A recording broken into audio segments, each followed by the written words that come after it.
ఈసారి జగన్ 2.0 చూడబోతున్నారని జగన్ రెడ్డి వ్యాఖ్యలపై మంత్రి లోకేష్ కౌంటర్ ఇచ్చారు. 1.0లో చేసిన అరాచకం నుంచి ప్రజలు ఇంకా కోలుకోలేదన్నారు.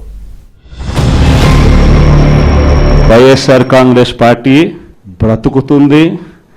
వైఎస్ఆర్ కాంగ్రెస్ పార్టీ ఈ రాష్ట్రాన్ని ఏలుతుంది అని కూడా సందర్భంగా చెప్తాను. కాబట్టి ఎవరు కూడా వైఎస్ఆర్ కాంగ్రెస్ పార్టీకి సంబంధించిన ఏ కార్యకర్త వెంటికి కూడా పీకలేడు అని చెప్పి కూడా సందర్భంగా ప్రజలు ఇంకా 1.0 నుంచే కోలుకోలేకపోతున్నారు స్వామి. ఎంతమంది దళితులు చంపారండి, ఎంతమంది బడుగు బలహీన వర్గాలు చంపారు, ఎంతమంది మైనారిటీ సోదరులు చంపారు గత ప్రభుత్వంలో. ఇక్కడున్న నాయకులందరి పైన కేసులు పెట్టారు. ప్రజలకు స్వేచ్ఛ ఎక్కడున్నది గత ప్రభుత్వంలో.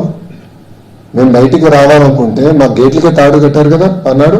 నా పైన 23 కేసులు పెట్టారు, అటెంప్ట్ మర్డర్ కేసు పెట్టారు, ఎస్టీసీ కేసు పెట్టారు. శాశ్వత భూ హక్కు చట్టాన్ని తీసుకొచ్చి ప్రజల భూముల్ని కాజేయడానికి ప్రయత్నించారు. ప్రజలు మర్చిపోరనుకుంటున్నారా? ఆయన ఎవరు మర్చిపోలేదు. ఎన్నికల ముందర కూడా నా ఎంట్రీకి ఎవరు పీకలేరన్నారు. ఏమైంది? ప్రజలు ఎన్ని ఎంట్రీలు పీకారు చెప్పండి.